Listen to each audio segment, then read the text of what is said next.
Ça y est, c'est bon, j'en suis venu à bout de cette saga Transformers. Ah là, ça fait du bien. Bonjour à tous, je suis Critique Masqué, bienvenue dans cette critique à chaud de Transformers 5, le dernier film de Michael Bay, par conséquent le dernier film de la saga Transformers. Alors je vais vous avouer tout de suite quelque chose, d'habitude je regarde jamais les critiques avant de faire ma critique. Là, j'ai pas regardé spécialement de vidéo, mais je sais, j'ai lu des tweets, j'ai vu des choses. Je sais que par exemple, après, j'y s'est barré de la salle super vite. Donc, on va dire que je pars avec le fait que, globalement, j'ai l'impression que ce film n'a pas été apprécié. Alors, Transformers The Last Night, de quoi ça parle? Putain, c'est un bordel sans nom, encore une fois. On découvre qu'à l'époque du roi Arthur et de Camelot, les Transformers s'étaient alliés à Merlin. Il lui avait filé un bâton qui permettait de maîtriser un dragon.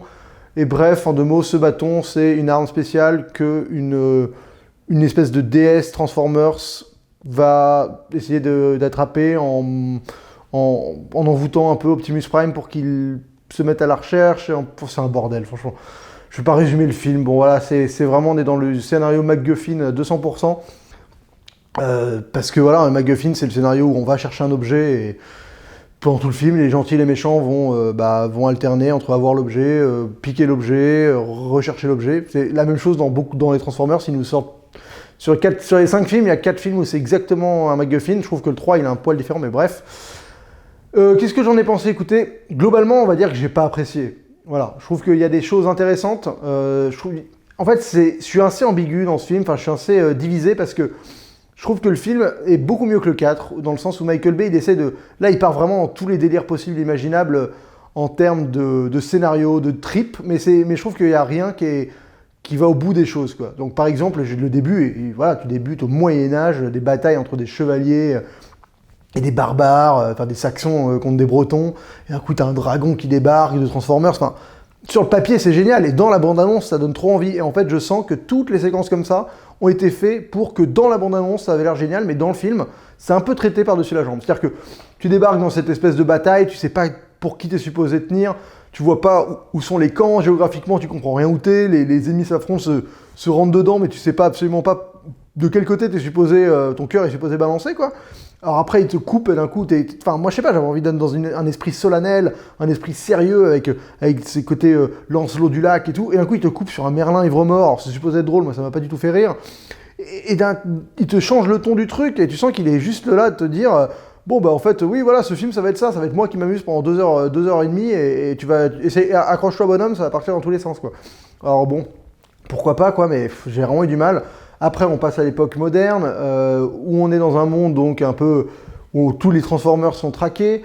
Donc on se retrouve dans cet endroit qui est genre une espèce de partie de Chicago, qui est comme une espèce de zone où on sait qu'il y a les Transformers, mais il y a l'armée qui protège. Pardon. On sait qu'il y a les Transformers, mais il y a l'armée qui protège. Et je comprends pas cet endroit, parce que c'est protégé, mais à la fois il y a les Transformers qui restent. Il y a une petite fille qui est là. Alors la petite fille, tu sens que... Elisabeth, je crois qu'elle s'appelle. Tu sens que c'est Rey de Star Wars, ils ont voulu faire un copier-coller, mais elle essaie de jouer de l'émotion parce qu'il y a un Transformers qui la protège, à qui il arrive des problèmes, et ça fonctionne pas du tout, quoi. Enfin, en termes d'émotion, t'as juste envie de lui foutre des claques, enfin, tu sens que c'est forcé, il n'y a rien qu'à incarner là, ils essaient de te forcer des choses avec les personnages, j'ai trouvé ça ça marchait pas du tout sur moi. Voilà, mais ça, esthétiquement, l'endroit est joli, c'est comme une espèce de ville en ruine au milieu de la ville, avec des Transformers, il y en a qui s'appelle Cassiopée, là, ou Canopée, qui a une énorme couverture de pierre au-dessus. Il y a des trips sympas, alors, puis à la BB-8, la petite Rey, là, t'as l'impression qu'elle a le même, voilà, un petit droïde qui la suit, exactement comme dans Star Wars. C'est assez étrange, enfin, ce côté plagiat, en plus, j'avoue que j'ai été assez perturbé, parce que la gamine a 14 ans dans l'histoire, et je sais pas, il la filme un peu comme il filmait Megan Fox. J'ai lu un tweet qui disait ça, mais il a pas tort. Que oui, il la filme un peu comme il filmait Megan Fox, et c'est assez perturbant. Parce que la gamine a 14 ans, quoi. Donc c'est un peu spécial. Et donc il y a Mark Wahlberg qui débarque, qui est donc le héros de cet épisode de nouveau, qui est en mode, tu sais pas trop ce qu'il fout. Il aide les Transformers, il les protège dans une réserve indienne. Voilà. Le film, en fait, va mettre énormément de temps à se mettre en place. Il y a une espèce d'embroglio, ils mettent un détecteur sur Bumblebee, ils donnent l'endroit où est Bumblebee à Megatron, parce qu'il y a Megatron qui est de retour, alors que Megatron, dans celui d'avant, en fait, c'était devenu Galvatron, mais là, ils s'en foutent. C'est redevenu Megatron sans qu'on sache pourquoi. Il y a des trucs comme ça encore, il décide de s'en battre les couilles de sa mythologie, donc tu sais pas pourquoi Megatron est de nouveau Megatron. Tu sais pas pourquoi... Tu sais pas c'est qui cette fameuse déesse qui va D'un coup, il y a une espèce de déesse des Transformers qui débarque au bout de 5 épisodes que t'as jamais entendu parler de cette personne. Excusez-moi, mon portable sonne. Donc pourquoi? C'est assez déstabilisant. Après, t'as Bumblebee qui peut se dématérialiser en plusieurs parties et se réassembler. Donc voilà, c'est des trucs comme ça. Bon, bah c'est bien, ça amène du sang neuf, mais ça, j'avoue que c'est assez étrange. On retrouve toujours les mêmes Transformers que dans le 4, qui, bon, bah au moins c'est bien qu'il ait gardé une certaine continuité là-dessus. Moi, j'apprécie quand il me garde, au moins il garde ses bases et il les fait évoluer. Voilà. Il y a une histoire de format aussi. J'ai vu le film en IMAX à Montpellier, dans une très belle salle IMAX, la seule salle homologuée IMAX de France, la vraie IMAX, pas IMAX numérique. Ouais, un jour, j'en parlerai dans une vidéo. Et donc, il y a un changement de fameux aspect ratio, là, de ratio. En IMAX, c'était pas trop dérangeant, parce qu'il y a juste du noir qui monte et qui descend en bas de l'image, mais j'avoue que tu te sens pas trop. Mais ce qui paraît sur des salles normales, j'ai entendu que c'était assez détestable. Donc après, là où le film part vraiment dans tous les sens, c'est que on découvre Anthony Hopkins, qui est donc un mec qui protège l'histoire secrète des Transformers, et je vais arrêter d'en dire plus. Et donc là, voilà, on fait des rapports avec des nazis, enfin, c'est un bon annonce, tu vois les Transformers à l'époque des nazis. Enfin, et là, tu te dis, voilà, c'est toujours pareil avec Michael Bay quand il fait des Transformers. T'as des bonnes idées qui sont effleurées. Là, l'idée quand même que les Transformers ont toute une histoire parallèle avec l'humanité, c'est génial. Enfin, moi, je trouve ça... Et qu'on les ait cachés tous. Ça rejoint un peu le côté Dark Side of the Moon, là, du 3, où on fait un lien avec l'époque moderne, enfin, l'histoire humaine et l'histoire des Transformers, où ils ont changé des événements dans l'histoire et tout. Mais c'est tellement microscopique dans l'histoire, t'as trop envie que ça soit plus exploité, quoi, et ça l'est pas. Et c'est vraiment, vraiment dommage, parce que ça méritait de l'être beaucoup plus. Après, je trouve que visuellement, le film a beaucoup moins d'extravagance que d'habitude. Il est assez formel, assez classique. Je vois pas de moment où vraiment je me suis dit, waouh, putain, là, il te propose quelque chose de fou, visuellement, en termes de mouvement de caméra, je parle. Après, c'est vrai qu'en termes d'environnement et de choses, il se passe quand même... je trouve que là, il t'embarque loin, quoi. Il t'embarque dans des sous-marins. À la fin, il t'embarque sur une espèce de... presque une planète un peu à la Avatar, où tu sens que tu as des références qu'il a envie de placer. Moi, j'ai vu des références à 20 000 lieues sous les mers, à Nemo, à Avatar, avec ces espèces de collines qui volent, enfin de montagnes qui volent. Là, t'as presque ça à la fin. Il y a plein de choses. Il y a une référence aussi. J'adore le flingue. Il y a un flingue, c'est pas une référence, mais il y a le flingue qui ralentit le temps. C'est une super idée, ça, tu vois. Il y a un flingue, tu tires et d'un coup, ça crée des bulles temporelles qui fait que les gens sont ralentis dedans. Donc là, d'un coup, il y a de nouveau des bonnes idées. Et au milieu de ces bonnes idées, il y a des trucs totalement aberrants. Par exemple, excusez-moi, je vais spoiler, mais enfin, c'est pas du tout important dans l'histoire et il n'y a rien de spécial, hein, honnêtement, mais bon, je vous préviens, un petit spoil. La séquence où ils trouvent le bâton de Merlin, donc ils trouvent la tombe de Merlin, ils ouvrent, il y a Merlin avec son bâton, donc c'est l'objet qu'ils ont cherché pendant tout le film, et là t'as Mark Wahlberg qui regarde, qui prend le bâton, qui fait genre « Mais c'est de la merde !» et qui le jette en mode « Mais pourquoi on m'a envoyé chercher un cure-dent ? Mais connard !» T'es venu chercher un bâton, le bâton est là, pourquoi cette scène? Oui, évidemment, on t'a prévenu juste avant que la meuf, si elle le touchait, ça va être la seule à pouvoir utiliser le bâton. Donc juste tu lui passes et tu te rends compte que le bâton il est important. Qu'est-ce que c'est que cette séquence où le mec il prend le bâton et fait « Mais c'est ça, comment on va y faire ça? Mais c'est tout pourri !» et il le jette. Mec, c'est un objet magique, tu t'attendais à quoi? Après, il y a des petits trucs aussi comme ça qui sont perturbants. À un moment, il y a un vaisseau Autobots qui débarque, mais sorti de nulle part pour transporter des personnages d'un endroit à un autre. C'est vraiment, on n'avait pas d'idée de comment réussir à les faire se rejoindre. Et pouf, on les fait se rejoindre. Voilà, après, le film est long. C'est-à-dire que moi, honnêtement, toute la première heure et demie avant qu'il rencontre... toute la première heure, je pense, avant qu'il rencontre Anthony Hopkins, ça aurait pu être 20 minutes, j'aurais préféré, quoi. C'était vraiment inutilement long. Et par un moment, ils te font tout un sort sur toute une bande de Decepticons où ils te les présentent, avec introduction, avec les noms et tout. Ils servent à rien, les mecs. Ils ne servent à rien. Il y a une scène d'action, ils se font tège en 2 secondes chacun ou pas, ou tu sais même pas à quoi ils servent.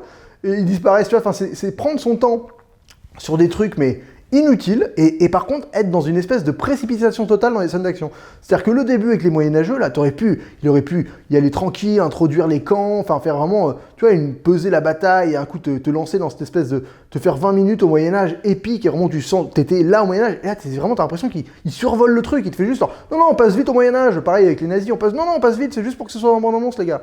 Et à la fin, même la bataille de fin, c'est expédié, quoi, c'est expédié. T'as des mecs qui se tirent dessus, tu sais pas où ils sont. À un moment, on te parle d'une tourelle, tu sais pas vraiment où elle est.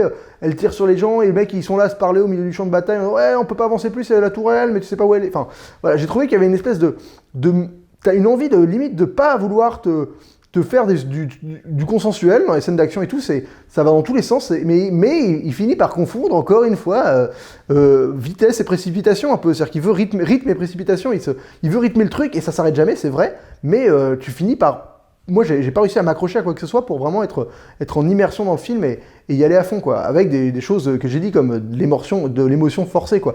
Et c'est quoi ce personnage féminin qui change de costume, bah, d'ailleurs Mark Wahlberg aussi, les mecs changent de costume toutes les 2 séquences, c'est trop drôle. Ils sont dans un château, ils arrivent, ils sont habillés comme ça, après ils vont changer, ils sont habillés différemment, elle arrive quelque part, elle se rechange, elle arrive dans le sous-marin, elle se rechange, elle monte dans un hélicoptère, elle se rechange. Genre, c'est marrant parce que dans les films, normalement, dans les films d'action, quand un personnage est embarqué dans une aventure comme ça, ses fringues deviennent de plus en plus dégueulasses, et à la fin, il a porté les fringues tout le film, et là vraiment, il change à chaque fois qu'il rentre dans un véhicule, il change de fringue, quoi. Ça m'a vraiment fait marrer, parce que c'est un détail que tu vois jamais, quoi. Après, il y a des gimmicks qui reviennent, il m'a fait marrer Michael Bay avec le gimmick de la baffe de pneu dans la gueule, là où il te le remet. Bon voilà, je trouvais ça dommage aussi, il te parle souvent d'un truc avec la fille de Mark Wahlberg où il te dit on avait un jeu où on disait qu'est-ce que tu fais demain Ben oui mais ça, vous fallait nous le montrer dans celui d'avant en fait. Enfin, on a déjà eu un film où tu as vu la relation père-fille et ce dialogue-là n'a jamais eu lieu.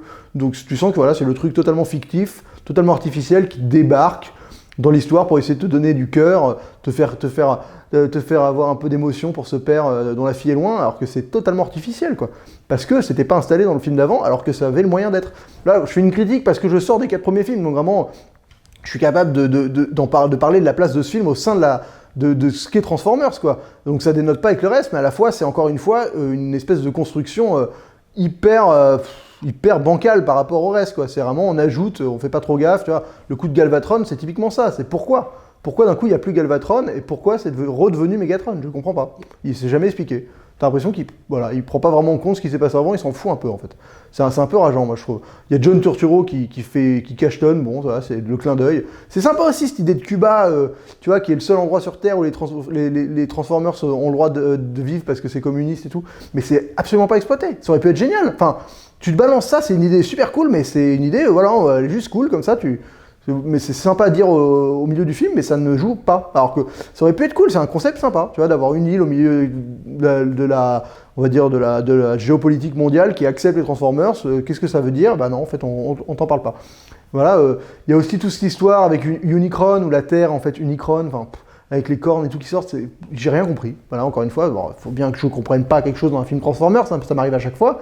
Bah là, j'ai pas compris ce délire. Alors, pourtant, ça faisait référence au dessin animé, hein, encore une fois, mais je comprends pas, c'est quoi la Terre en fait? C'est un vaisseau qui en fait, pourquoi les cornes elles sortent au même endroit que les dolmens alors qu'en fait la déesse elle veut utiliser l'énergie. J'ai rien pigé, j'ai juste suivi l'action comme ça en me disant ouais bon, allez ça a l'air cool, je vais regarder.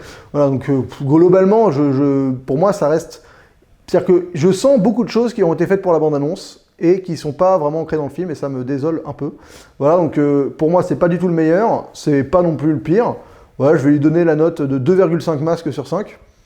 Et pour moi, il est dans le... Mais en fait, grosso merdo, je lui donnerais 2. Mais je donnerais 2 en fait au 1 aussi, par exemple. Pour moi, il est dans la même veine que cela. Il est de bonne facture. Je trouve que Michael a un peu plus d'idées, fait un peu moins d'explosions que dans le 4, par exemple. Mais ça reste quand même un peu... Ça reste poussif et c'est quand même difficile. C'est pas fait pour faire... C'est-à-dire que lui, il se fait plaisir. Là j'ai senti que Michael s'était fait plaisir. Mais j'ai senti qu'il se faisait plaisir à presque ne pas faire plaisir aux spectateurs. Enfin, tu vois, c'est-à-dire qu'on n'est plus dans la même logique qu'avant où tu sens qu'il se faisait plaisir à expérimenter plein de trucs et à vraiment tenter des trucs. Là, il se fait plaisir à balancer plein de trucs dans tous les sens, mais il n'y a plus du tout de considération de comment ça va nous arriver dans la gueule. Enfin, c'est hyper abstrait ce que je dis, mais c'est comme ça que j'ai ressenti le film, quoi. On sent que le mec, voilà, il fait le con, il joue avec ses joujoux, mais il pense plus du tout à nous. C'est ça, parce que même visuellement, il nous offre pas des vraies friandises, quoi. Tu vois, il s'amuse à mettre des trucs en scène un peu rigolos et tout, mais visuellement, il n'y a pas les petits moments qu'il faisait avant, avec un joli plan totalement what the fuck qui nous balançait, tout. Là, c'est beaucoup plus sobre.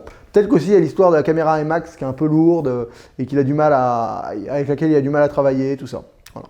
Enfin, en tout cas, j'ai été en immersion au moment de la vidéo d'introduction de l'IMAX, et quand le film a commencé, j'ai totalement perdu mon immersion, alors que franchement, j'avais l'écran énorme devant moi et tout. Enfin, cet écran à Montpellier, si vous avez l'occasion d'y aller, allez-y, c'est le seul en France qui est comme ça, c'est un truc de fou. Et Dunkerque, là, je vais peut-être avoir la chance de le voir dans ce format-là, et ça, c'est magnifique. Hein. Parce que c'est vrai que là, d'un coup, parce qu'en fait, le vrai format IMAX, c'est presque un format carré, en fait.